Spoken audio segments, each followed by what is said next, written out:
disciplined, loyal, hardworking, good person that you could meet on this planet.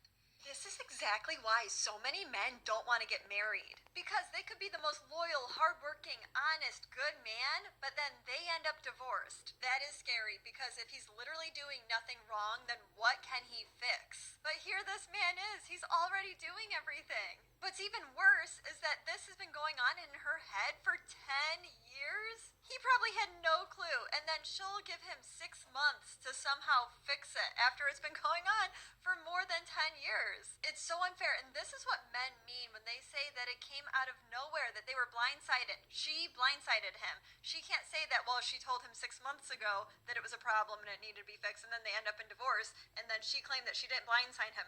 You did blindside him. Well, at the end of the day, all I can say about that is if you've married a guy and you've stayed in a relationship for 10 years, you've said during that 10 years you found that there's nothing that you don't love about him. He's hardworking, he's loyal, and he's self-disciplined, and he does everything expected as a man, and you're happy with him.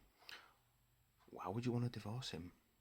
I think that says more about you than it does him.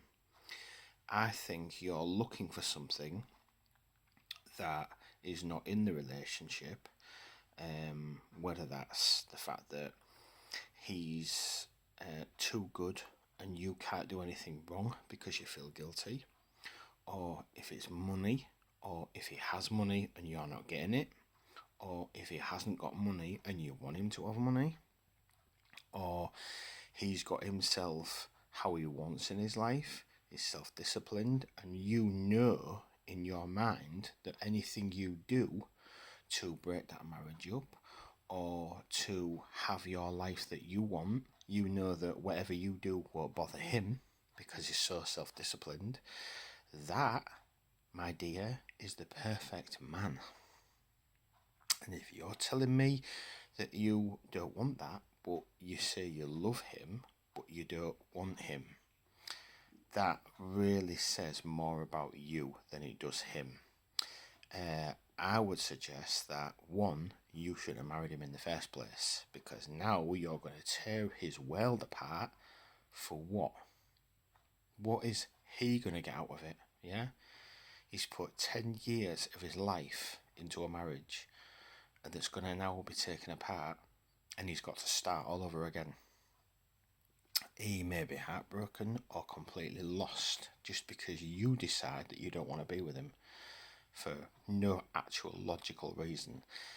I would say you are one very, very selfish person. Very selfish. And doing that to some guy like that, and I don't even know the man, you deserve to stay single for a long time to come. You don't deserve a man. It's as simple as that. You've no logic about what you're doing. This is, I said this in another video recently, the women just do things because they want to. There's no reason behind it. They do it because they want to do it, because they think they can do it. But I'd imagine whether it's either because of money or lack of it, or the fact that you can't do what you want to do and he does, or he's so self-disciplined, you know that whatever you do won't bother him because he's a strong man. What a waste of 10 years of his life. What a waste. At no point saying, oh, what about me? You knew that you weren't happy. You could have got out of that at any time, especially if there's kids involved. If there's kids involved, then that's just even worse. But if there's no kids involved, you could have got out of that relationship anytime you chose. But you chose not to. You chose to wait 10 years, then do it. That's disgusting. That's beyond disgusting. You're very selfish.